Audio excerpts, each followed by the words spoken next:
This video sponsored by BuyMode. இந்த ஆப்பில் நீங்கள் பர்ச்சேஸ் பண்ணக்கூடிய எல்லா ப்ராடக்ட்டும் உங்களுக்கு ரொம்ப மலிவான விலையிலே கிடைக்குது.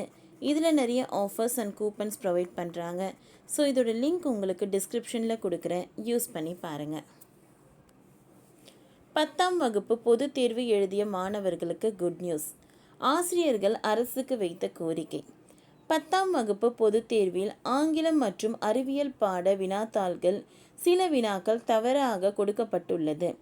எனவே ஆங்கிலம் அறிவியல் பாடத்தில் முரண்பாடான வினாக்களுக்கு மதிப்பெண் வழங்க வேண்டும் என்று ஆசிரியர் கோரிக்கை வைத்துள்ளனர்.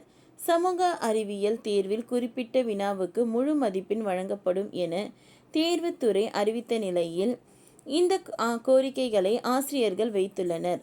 10ஆம் வகுப்பு பொதுத் தேர்வு கடந்த ஏப்ரல் 15ஆம் தேதி நிறைவு பெற்றது.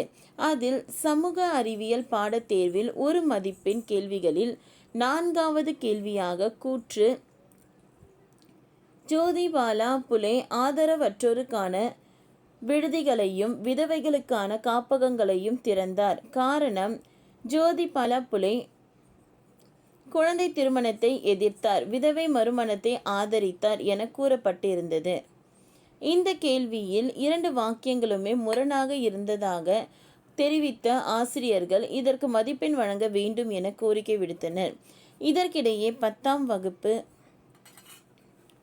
பொதுத் தேர்வு வினாத்தாள் திருத்தும் பணி தமிழகம் முழுவதும் திங்கட்கிழமை முதல் தொடங்கிவிட்டது. இந்நிலையில் 10ஆம் வகுப்பு சமூக அறிவியல் தேர்வில் 4வது கேள்விக்கு பதில் அளித்து இருந்தாலோ ஒரு மதிப்பெண் போனஸாக வழங்கப்படும் என்று தேர்வுத்துறை அறிவித்திருந்தது.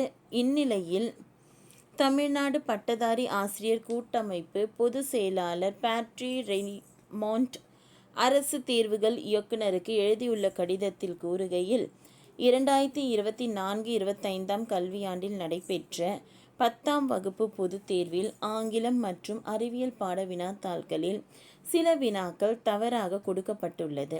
அறிவியல் பாடத் தேர்வில் வினா எண் 7இல் தமிழில் 1 கிலோகிராம் எடை எதற்கு சமமாகும் என வழங்கப்பட்டுள்ளது. அதுவே ஆங்கிலத்தில் போர்ஸ் அதாவது விசை என்று கூறப்பட்டுள்ளது. தமிழில் எடை என மொழிபெயர்க்கப்பட்டுள்ளது.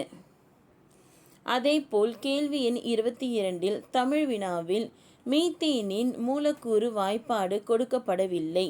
மேலும் ஆங்கில பாடத் தேர்வில் கேள்வி எண் 14, 18, 23, 44 ஆகியவையும் முரண்டாக அமைந்துள்ளது. எனவே இந்த கேள்விகளுக்கு எழுத முயற்சித்திருந்தாலோ மதிப்பெண் வழங்க வேண்டும், இவ்வாறு அதில் கூறப்பட்டுள்ளது. ஓகே ஃப்ரெண்ட்ஸ், இந்த வீடியோ உங்களுக்கு யூஸ்ஃபுல்லாக இருந்ததுன்னா லைக் பண்ணுங்கள், ஷேர் பண்ணுங்கள், சப்ஸ்கிரைப் பண்ணுங்கள். தேங்க்யூ.